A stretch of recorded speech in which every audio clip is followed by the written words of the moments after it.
Blaze News, the mandate day 61. I'm Jill Savage. Tonight on the agenda, President Trump was asked whether the United States should be worried about a threat from China after Xi Jinping met with 3 U.S. allies. Here's what he had to say. You have said in the past that you aren't worried about allies growing closer to China as a result of your tariffs. And this week we saw Chinese President Xi Jinping visit with 3 of our allies. Should you be worried that they're growing closer? No.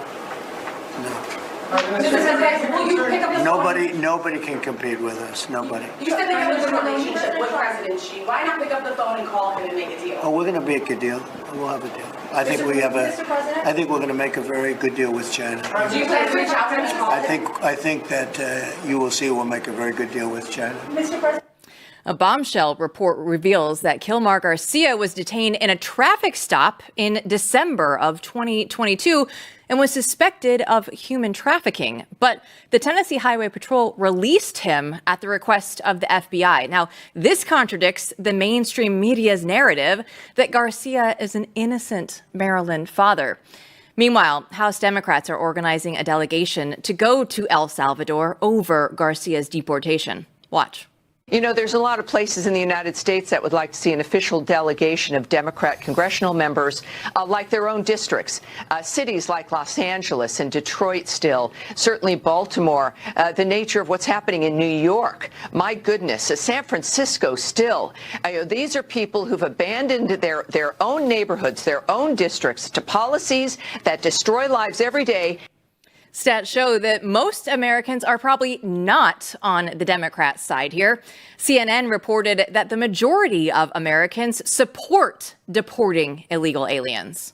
Deport all undocumented immigrants. Voters favoring the government trying to deport all 11 million of them. Back in 2016, just 38% of voters wanted the government to try to deport all 11 million undocumented immigrants. Compared to where we are in 2025, 56%, the majority. The American people have come a long way on this issue, much closer to Donald Trump, and I think that's a big part of the reason why Americans are increasingly saying the country is on the right track when it comes to immigration policy, and why Donald Trump's net approval rating on that issue is in the positive.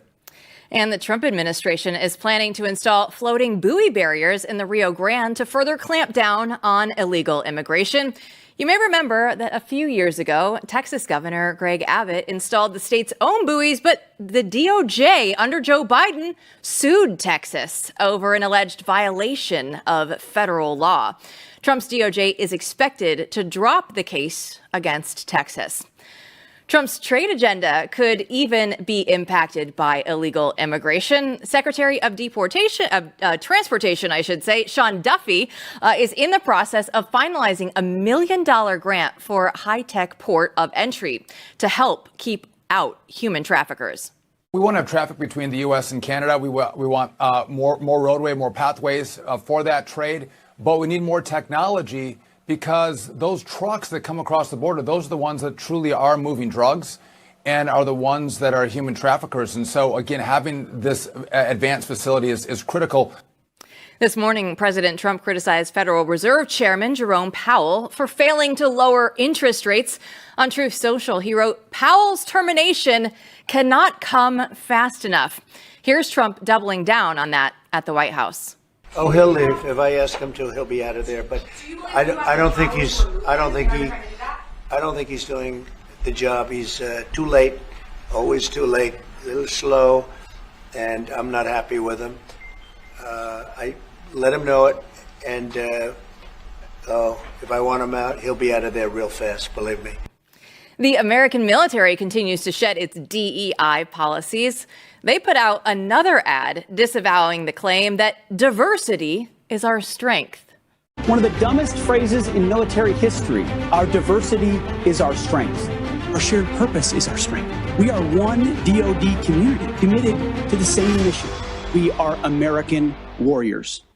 Last night, President Trump hosted faith leaders from various Christian denominations at an Easter prayer dinner. During a speech, Trump gave this message ahead of Easter Sunday. The miracles of Holy Week set in motion a transformation in human existence. Countless millions of Americans have been moved by Christ's example to heal the sick, defend their families, lift up their communities, and make our country stronger, better, and greater than ever before. Now let's bring in Blaze Media Editor-in-Chief Matthew Peterson. So let's go ahead and just dive into Donald Trump and his take on this Easter speech, because what we've seen from Donald Trump ever since July 13th, right, is a new changed man. And it feels different when Donald is even talking about this stuff now. Yeah, I mean, a couple thoughts here. First off, throughout American history, American presidents, right, have talked about religion, specifically Christianity, and invoked God's name. And, you know, Day of Thanksgiving, even before Lincoln, is George Washington speaking this way. And that's an American tradition that's sort of gotten lost because people now consider it to be politically incorrect. And, you know, how could we say it's a Christian country? That's supposedly wrong to say. So the first note is just it's refreshing to see Trump say this at all, right?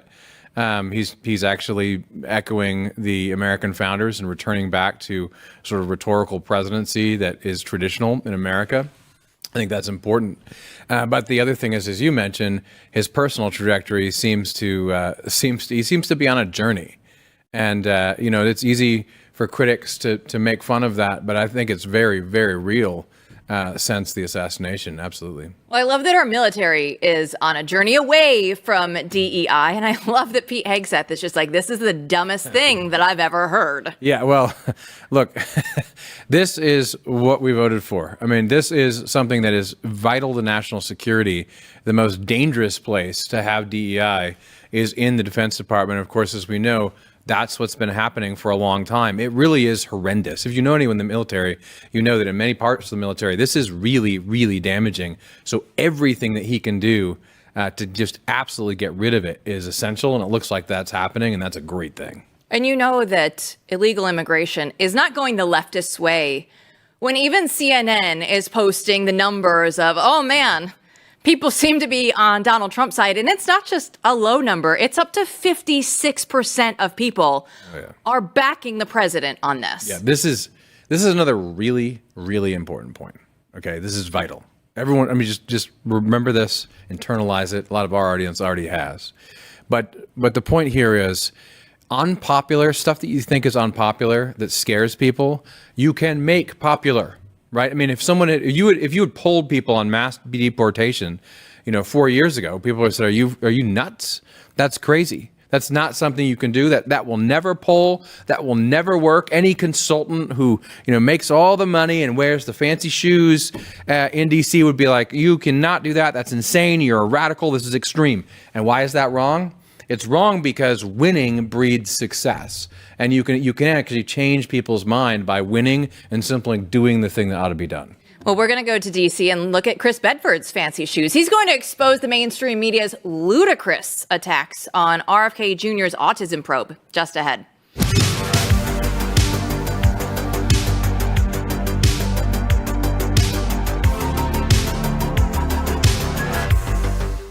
We spend so much time looking for the truth here on this show and in all the conversations that we have. But how often do we actually ask about the truth with what's on our plate? Now, once I started digging, I realized that most of the store-bought meat, it's shipped in from overseas. Even if it says product of the USA, it doesn't matter for a lot of these. They can still get away with doing that. So that's why I made the switch to GoodRanchers.com, because when you choose Good Ranchers, you know exactly what you're getting, and it's just meat. They don't have any of the hidden additives, any of the antibiotics, any of the hormones or seed oils. It's just meat, and we know that it's born, raised, and harvested right here in the United States. And the meat is incredible. You know that I love the steaks, so people can go out there and actually make something that looks as delicious as this. Now, I made this myself. I encourage you to jump in. They have their Spring into Action special right now. So when you subscribe to any of the Good Ranchers boxes, you'll get free bacon, ground beef, chicken nuggets, or salmon in every box for a year. Plus, you'll get $40 off with my code Jill. So visit goodranchers.com for food you can trust, because when it comes to what's on your plate, you deserve transparency. Don't forget to use the code Jill. Good Ranchers, American meat delivered. Because we can't have nice things, the GOP infighting continues in the House. A dozen Republicans sent a warning letter to Speaker Johnson saying that they will not support a reconciliation bill that includes cuts to Medicaid. Now, at this rate, will we have a bill passed by Memorial Day? Senior politics editor Chris Bedford joins us now. So, Chris, when we look at this, is the House actually trying to eat itself alive, or is this just how things are done in D.C.? It's kind of both. Can I say both on that matter? I Sure. think the way things are done is a lot of circular firing squads and eating their own. But at the end of the day, different congressmen come from different districts with different voter backgrounds and different needs. And some of those congressmen are going to be more responsive to liberal voters, less able to be chip roys on these sorts of matter. That's not the only big negotiation which is going on right now. And I do think it's all part of a negotiation, more of a warning shot than a "we will not work with you on this" sort of thing. There's another group of congressmen who basically said they need massive SALT allowances, and that's the state and local tax allowance that basically makes it so that when the state of New York, state of Connecticut, state of wherever else taxes you into oblivion, and the town you live in taxes into oblivion, you can write it off of your federal taxes. Well, that's been kind of a no-go for a lot of Republicans who are sick of subsidizing a lot of these blue states. But it's really important to those blue state Republicans who have those voters who are getting taxed into oblivion by their local Democrat governance. I mean, there was one congresswoman who went out there earlier this week and said that her simple demand is that you should be able to write off up to $100,000 in state and local taxes off of your federal taxes. Now, I look at that and think, if you've got $100,000 you're paying in state and local taxes, you're probably doing just fine. This is not exactly the representation and the needs of the working poor in America. But here's the good news for those people who want to kind of push through this, is that there's, generally speaking, no bigger wimp than a moderate Republican. Now, that swings both ways. It can be annoying in how easily bullied they are and how they are fighting as hard as they are right now for Medicaid, and how they're going to fight for these SALT taxes. At the end of the day, they derive their power from their closeness to Republican leadership. So if Republican leadership whispers no and barrels ahead, they almost without fail will break. Just real quick on the Medicaid thing. Do we know what the hell is really going on here? Because on the one hand, we have, Trump saying he's not going to touch it. I don't think it's directly affected anyway. Johnson sending emails saying, hey, we're going to make it stronger. And yet we also have people complaining. I mean, can you break that down? It's murky. It's because everyone's saying different things. You have President Trump saying it's not going to get touched. You have conservative fiscal hawks saying it needs to absolutely get touched. And you have Mike Johnson who says yes to everyone in town. That's one of the reasons he's such a bad negotiator. Even the Democrats. Even the Democrats. It's one of the reasons why he's generally his most successful negotiations, despite the claims of his social media teams, have been executed by other people without his input, without his help, and because he's generally speaking a hindrance to a lot of these actual deals getting accomplished and getting done.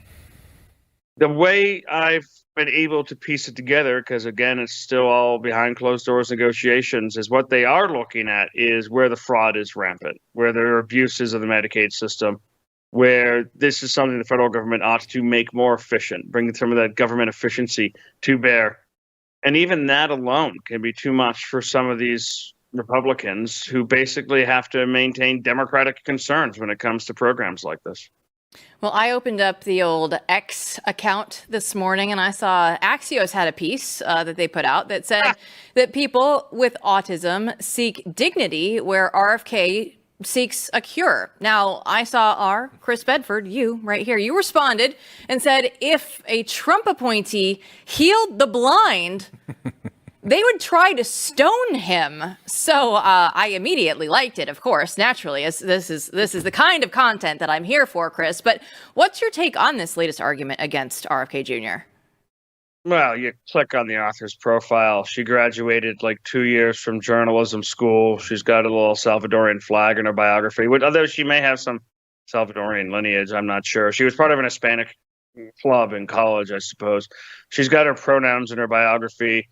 And now you've got now you've got RFK Jr. trying to get to the root causes of autism, which is a difficult situation and a worry, I can tell you, of every single parent of young kids that I know. Now, of course, that's not to disparage people with autism. Some of my best friends are on the spectrum. I mean, we work in conservative media here. I think half of everyone we know is on the spectrum, and they're intelligent and interesting and bring a lot of different skills to this. But that's not the only kind of autism. Those are just the people that you meet and interact with, and they lack that emotional depth. It is a handicap. It gets them in trouble sometimes. There are other people who I know who have to take their kids out of different schools they're in to try and find them the resources they need. Levels of autism so bad that children are nonverbal, that they don't walk correctly, that they will never communicate correctly, that they will have extreme difficulty ever holding down any kind of a job that allows for a prosperous family, at least. People who have extreme difficulty keeping their clothes on and other different issues that impact these families. And Axios is trying to say, why are you trying to cure it? Why are you treating these people without dignity? That's insane. Trying to cure disease is not, and trying to cure an ailment and something that's a handicap is not our environment over the last 50 years and 20 years in particular that have made the rates of autism absolutely skyrocket in this country, and not really around the world as far as I can tell. That's something that's worth investigating. And if you care about this and you care about your kids, you'd want to investigate. But I mean, Donald Trump couldn't cure cancer without somebody saying, well, what about the people with cancer? Why don't we just try to make life better and more dignified for people with cancer? Well, of course we do. We want to cure it. And it's just funny to see this going into Easter weekend, which is why I made that joke where tomorrow is Good Friday, the day that Christ was crucified on the cross. And one of the things that ticked off the rulers so much was how dare he go around. He's saying things he didn't like, and the people loved him because he was healing. Now, I'm not comparing RFK or Donald Trump to Jesus Christ, but this shows you just the level of demented of some of his critics. Yeah. The crazy thing about this is how much it's media driven when you have anytime you mention the word autism, basically. If you mention the word autism, what happens is that he has a phone. I'm going to answer the phone here right now. They're calling me right now about autism. No, they're trying to get you to stop. You remind me of the phrase, by the way, I always use, which is, my challenge is to manage a healthy mix of Chads and autistic people. That's always been, that's always been my mission. But how much is this media driven? Because they scare the hell out of people for mentioning, right, autism, because if you put the vaccines near that sentence, right, you've committed a thought crime. And that's sort of insane in itself, right? And so this seems to me to be mostly media driven, but maybe I don't fully understand how much funding, right, is involved in keeping the status quo what it is, as a way to try to say that just RFK is crazy. Is that too simplistic? I think that's probably right. I don't think there's any mass movement out there to say don't try to figure out autism. I don't think there is at all. I think the autism issue, as well as the incredible rise in obesity, despite no changes really in the American exercise habits. In fact, we work out harder than a lot of people did in previous generations. These are different kind of uncomfortable questions where you have to look around at our environments and our corporate environments and the things that are being put in our food and the pesticides that are being put on the plants, even if you make your food from scratch at home. These are things that RFK is looking at. And among them is also their vaccine regimen. And I remember during COVID, the latest reporter joins a long list of people who have no, as far as I can tell, discernible expertise in any field other than being recent college graduates, who won't allow people to have completely normal and standard ideas that question some kind of scientific mantra that they were taught without them actually flipping out and saying, you're not an expert, you're not an expert, you're not allowed to talk about this. They've completely sacrificed any kind of actual moral high ground that they ever had because they're just so terrified of people asking questions. And a lot of those questions turned out to be right. But you know that this will start to change, just like it did with the lab leak theory and other things. What we need is a year after RFK gets dragged through the mud, 2 years after Blaze News and the Federalist and other places get blacklisted and de-advertised, we need brave old Jon Stewart to come out and make a joke about how obvious the correlation is before everyone can breathe a sigh of relief and say, okay, now we all agree on this sort of interesting thing. Now it's worth investigating. Because that seems to be the way that questioning scientific trends go. We need to wait for the old host of The Daily Show. Well, people left and right, I don't know, Matthew Peterson, the editor-in-chief never sleeps. I have a runaway phone. I think one of my kids took my iPad and changed the settings on it, so I can't get it off, and I'm interrupting the interview. It's incredible, though. It's crazy. I love it. It's better than Bedford's cat. I don't know. Maybe not. Maybe people still want the cat, by the way. But when it comes to RFK Jr., right, when we looked at all the big hopes that we had for him at the beginning of this administration, some people were a little upset because he wasn't doing the huge things right out of the gate, right? Okay, well, maybe it's okay, though, for him to go through and get some small wins and build up, right? Like, okay, let's get soda off of food stamps, right? We don't need that in there. That's an easy one. Go ahead and cut it. And then you work up to something like the vaccines and autism and everything else. It's not the thing, though, Chris, that is even expected to be one of the very first things that somebody like an RFK Jr. would tackle at HHS. I know. I think there's a lot of people who are just really hungry for some vengeance. They're really hungry to see. And sometimes people get a kind of a funny idea about what powers actual different secretaries have. I mean, I remember during the whole Benghazi thing, the amount of times I had to tell different interviewers that the Secretary of State can't order U.S. combat troops into combat in foreign countries we're not at war with was shocking, because people do expect a lot of their cabinet secretaries. And some of that's right. I mean, we should expect a lot. And the Trump administration this round has really shown just what an administration that keeps its promises is able to do. But I haven't soured yet on RFK Jr. at all. I don't quite understand the critics. There hasn't been some of the dramatic action that you might expect, but I think that's partially because this is why he's been so successful and so convincing, is he's extremely rigorous in his analysis. He's working on these studies. He's brought together experts across these different fields, which, by the way, is a difficult thing to do, because for all of the lies that the Democrats tell about big money being on the side of this and big money on the side of that, big money is on the side of status quo.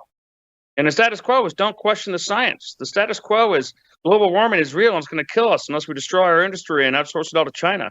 The status quo is got trillions of dollars behind defending it. So finding these right people who've been brave enough to fight against the scientific journals that don't want to publish their work, that won't get the grants from the colleges, that get fired from the universities, that get pushed out of the media, and finding people who are extremely credible and rigorous is going to take work. And then for them to be able to put together a case, which the whole reason I'm having this conversation is because the case is so contentious, to put together a case that actually makes it and tries to figure it out. And we don't know the answers, by the way. If I gave you a feeling that I knew it was vaccines or this or that, I don't. We have no idea exactly what's causing this. We just have a lot of new things that have been introduced to our environment.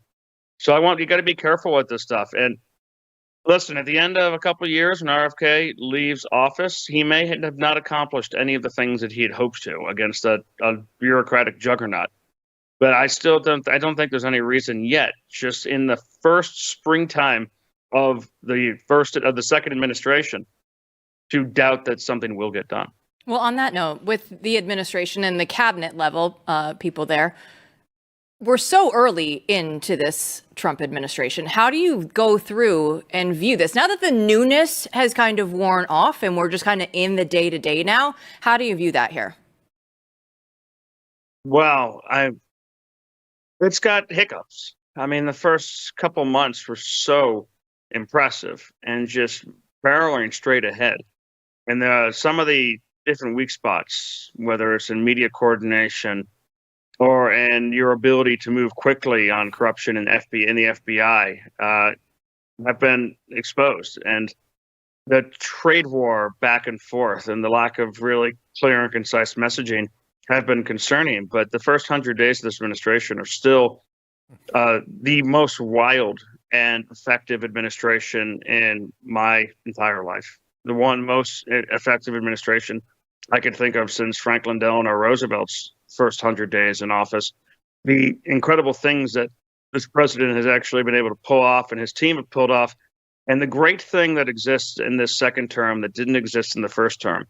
By this point in the first term, by the way, we're going through cabinet secretaries, firing people, firing chiefs of staff, firing comms people. It was a disaster. There were leaks and leaks and leaks.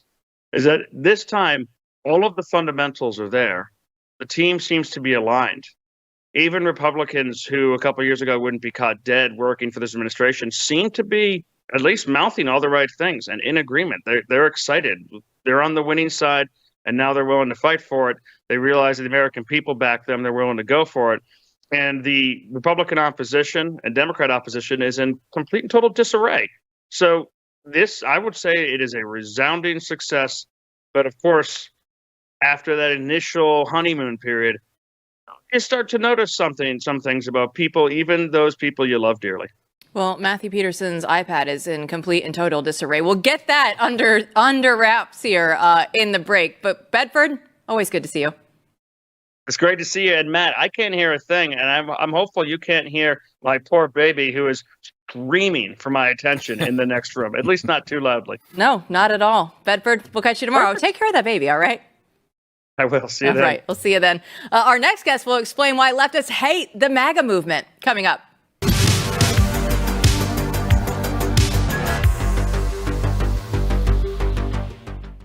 Everybody knows that college is a major investment, so it's important for you to do your own homework. So if you want to find a school that shares your values, but you don't have time to dig through all those websites and find what really matters, today, I can share with you a new online resource that does all of the work for you. It's ChristianCollegeGuide.com. It's an online directory of over 250 Christian colleges. It's a one-stop shop for you. But, like the other college guides, you're still going to get the basics. You're still going to get the acceptance rates, the tuition costs, the academic majors. But what makes ChristianCollegeGuide.com special is you can use this guide to learn about a school's faith traditions, its campus policies, and its spiritual life. Really all the things that show a college's true character. And you'll find the answers to over 150 questions for every school profile, making it the definitive guide to Christian higher education. And the best part is, it is completely free. That's right, completely free. Just go to ChristianCollegeGuide.com to create a user profile and get started today. It's ChristianCollegeGuide.com. What is an American Kulak? Isaac Simpson is founder and chief of Will, the agency. He recently explained this term and what it means for the MAGA crowd.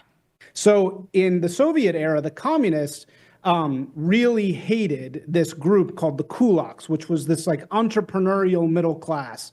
And they put them in gulags. They took all their property away.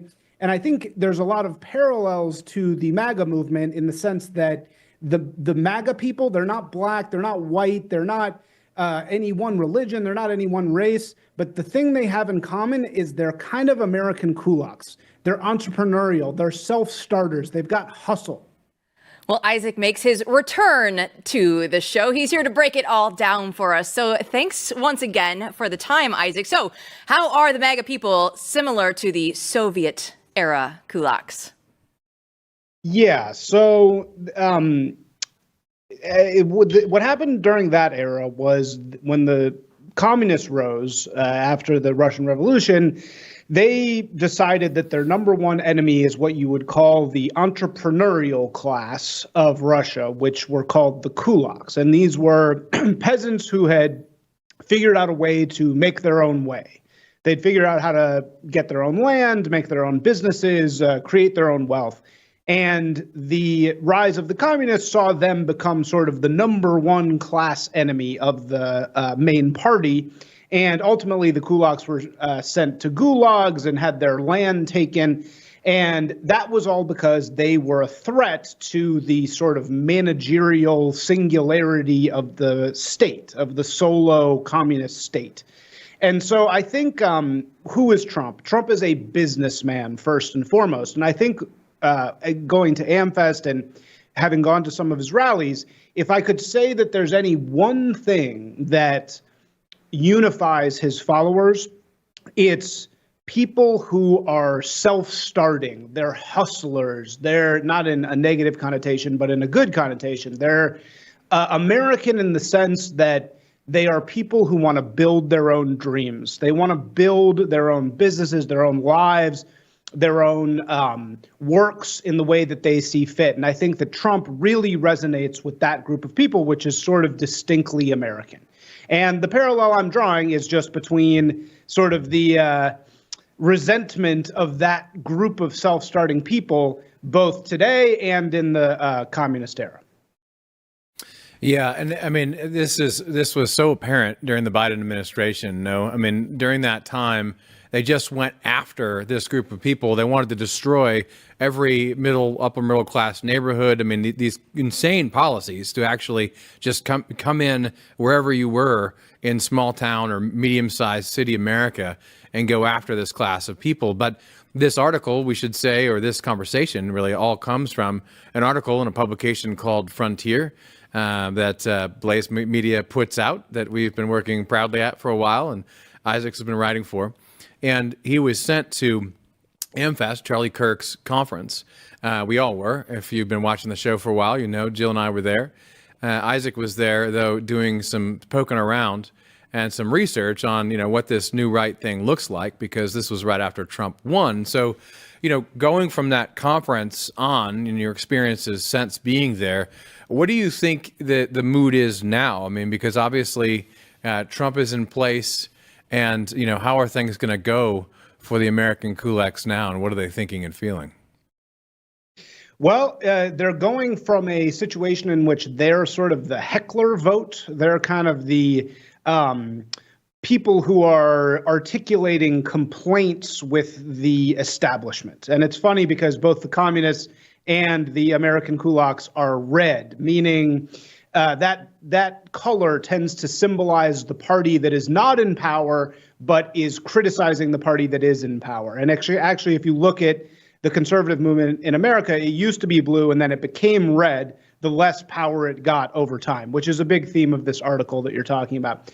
So put very simply, I think that the MAGA movement was in its red period, but now it's purple shifting to being more blue. And that's symbolically saying that it's learning how to go from the rebel who's critiquing the state, critiquing the authority, to the authority. And that's always going to be a difficult transition to go, okay, well, these were the sorts of things that we were unhappy about. Now that we're in the driver's seat, what are we going to do to make the world in the way that we want to see it? What are the changes that we're going to make?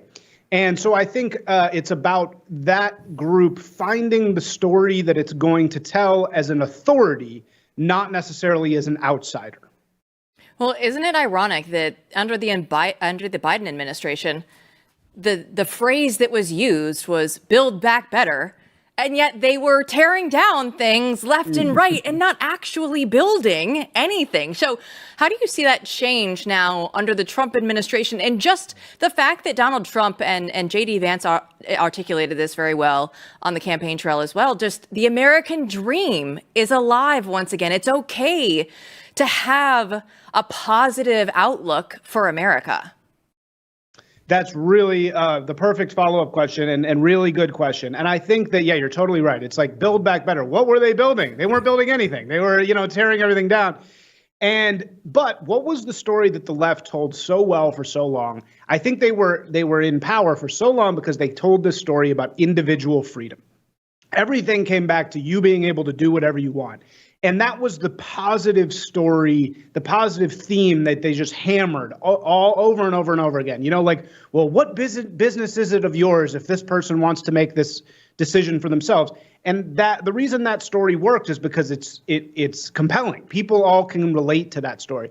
So now it comes to what's our story going to be? What's the positive story going to be? And I think you just said it perfectly. It's not necessarily you as an individual are free to do whatever you want. It's that you are free to build whatever you want. We are now free to build again, to create things, to create businesses, to create organizations, to go to the stars, to build enterprise and associate with each other in the way that we see fit. So if before it was about individual freedom, I think our story is about the freedom to build something together, which is really, in my opinion, what America is more about even than individual freedom, because it's about building your religious community. It's about building your business.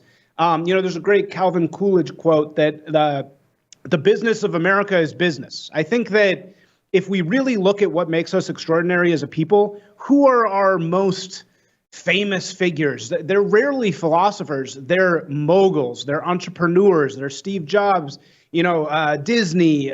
We have, Henry Ford. This great American history is filled with entrepreneurs. And I think that that's really who we are as a people. And I think that in telling our story, the positive thing we want to keep coming back to is freedom to build, freedom to create. And that just is the theme of Frontier, the magazine, which everyone should buy. But it really is about, finding that frontier again after, being worried about the gulag basically for a while. And now all of a sudden it's where are, these free spaces and what should we build there? So this is something you and I have talked about and done in different ways. And you spend a lot of time in the media space. So let's apply that, like what we're talking about, to the media space now, because you see every day, mainstream media of all kinds, not just news, I'm talking about the whole thing, really struggling in some serious ways. And you see the opportunity for something new. But I don't see the new thing fully conquering Disney yet. Is that fair? And how do we get there? How do we create a media ecosystem that is going to defeat the incumbents? Yeah. So in other words, we are it's a time to build. It's time to, especially what conservatives love to talk about anyways, building media. Yet, to really do that, you need Walt Disney, right? I mean, you need, and so where is this on the right? Where are the bright spots of people building, particularly in media, since that's the space you're in? Yeah, well, it's a very, very good question. I wish that there was a easy answer. I mean, of course, what you guys are doing at the Blaze with Frontier is absolutely incredible. I think that leaning into culture is important, which you guys are doing very well with Frontier. I think one glimmer is, not to talk about a competitor, but what Barry Weiss has done with Free Press. I mean, that is a Substack blog, effectively, that's now worth $100 million. So she's shown that at least you can get the valuation up in that way. Also, I would say that what places like Anduril have done, they're not just a company, right? They're building weapons and things for the government, but they've also become basically a media company. And their advertising, all their advertisements aren't just about their company, they're about building in America. Andreessen's fund, American Dynamism, they're releasing these videos that are really inspiring views of how to build in America. It's time to build again. Also, Founders Fund, Peter Thiel's thing, they have a great video out there that's kind of a inspiring rallying call for American industry again. My agency we actually have a couple of these videos coming out. We just had a video for University of Austin, which is a really interesting experiment in getting away from all the horrible tactics of mainstream higher education, and it's really focusing on giving young people the chance to build away from not building their identity, right? Not building their victimhood narrative, but building actually something. So I think that I'm seeing the most exciting stuff coming from the propaganda efforts of the private sector. And actually, my first piece in Frontier was about El Segundo, and those guys are very much an example of this new generation of American builders. And I think that we can look to them to see how this narrative is being told. Well, everybody go out there and build something and then let us know when you do. We're so excited just to see what is actually going to come forward in the next 3 or 4 years, because it is a time for everybody to just go through and actually build something that is actually a little bit better than anything that they had under the Biden administration. Isaac Simpson, thanks so much. Thank you. Love being here. Thanks, guys. Well, don't go anywhere, because Kilmar Garcia is the latest martyr manufactured by the left, and we'll showcase their most ridiculous idols after this.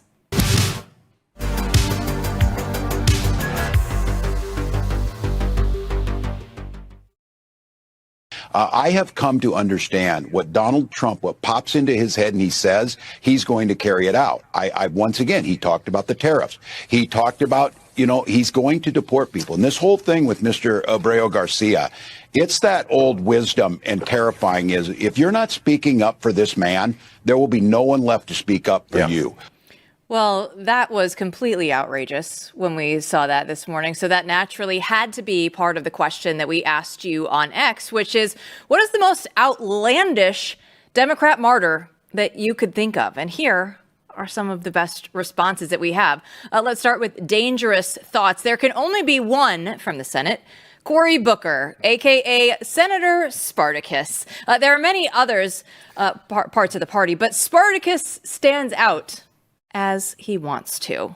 Matthew. I love that. I saw this one when it appeared on the Twitters, and I think it's hilarious, and I couldn't agree more. Cory Booker is absolutely ridiculous. I mean, just to me, it's a completely ridiculous person at this point.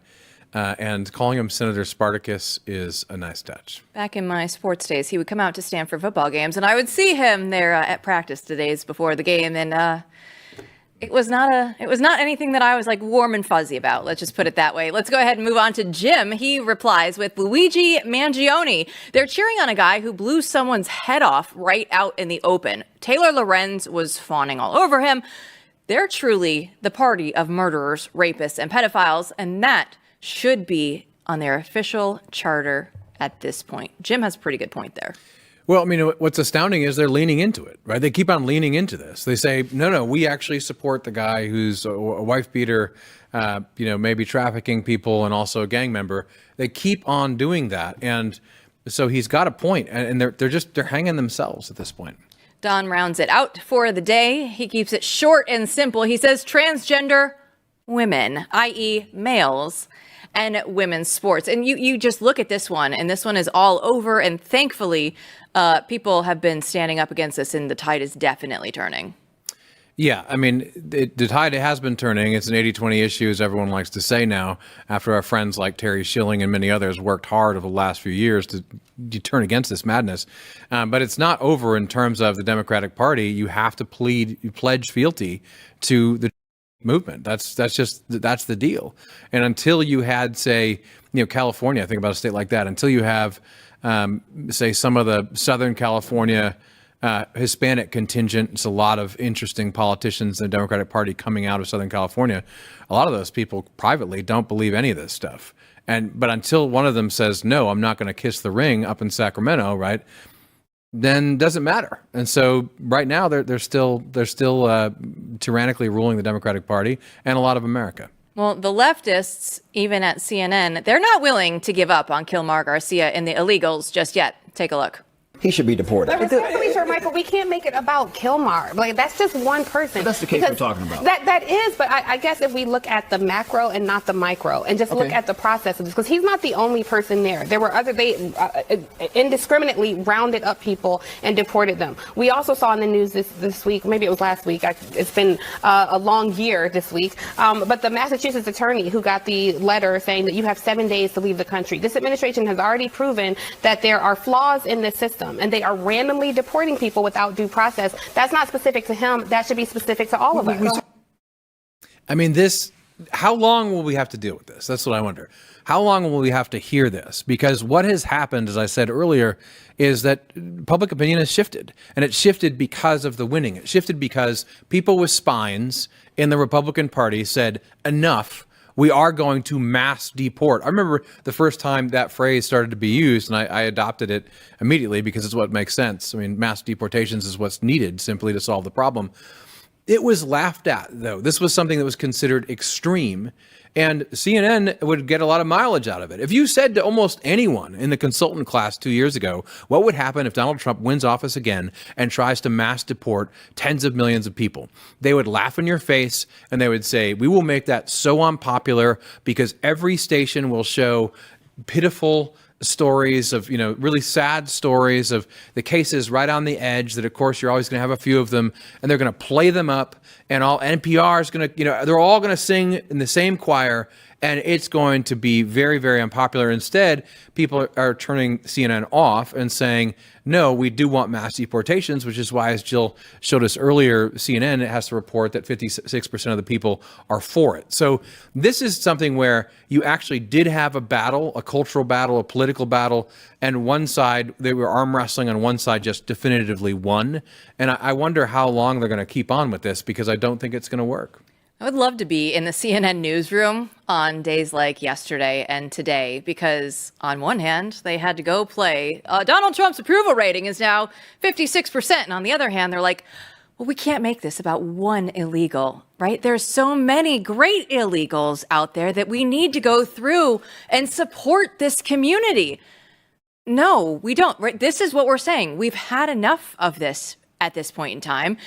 And the American people, according to your own network, are the numbers are backing it up. They don't want this anymore. It doesn't matter how many sob stories you have, because for every sob story or every AOC going down to the border, you have a Patty Moran who comes out yesterday. And as we played on the show, and Chris Bedford was there in the White House press briefing room, you have Americans being murdered, being raped by these illegal aliens that should have never been here to begin with. And now that Donald Trump is taking the steps to right these wrongs and to make this actually a safe country again, CNN is going back and forth. They're so conflicted over how they should handle this. Yeah, and so they're losing time, right? They see the popularity, they see the shift in public opinion, and they bet on the wrong horse with this guy. Like, they chose the worst possible example, and they lost. And I think that's the beginning, because the Trump administration is going to have to deport a hell of a lot more people than it has so far. And so this was like, a test. Can we get away with this tactic of using one egregious case? And they couldn't. It blew up in their face, and that keeps happening, which is a good thing, because we're going to need a lot of spine moving forward as we continue to get rid of all the people who are here illegally. And it's a good learning lesson for the Republicans out there. I don't know if you're watching, Republicans, but when you grow a spine and you actually do things that the American people want you to do, we will get behind you. We will support you. Things are going to go your way. We just need more people to stand up and say the right things and back us. Absolutely, Jill. That's what we need. We need more people stand up, say the right thing over and over, and do it. And ultimately, people will come around. We're here for you, Republicans. We're waiting for more of these cases. We'll definitely showcase them here on the show and show them some love. Thanks for watching, everybody. We'll see you back here tomorrow night.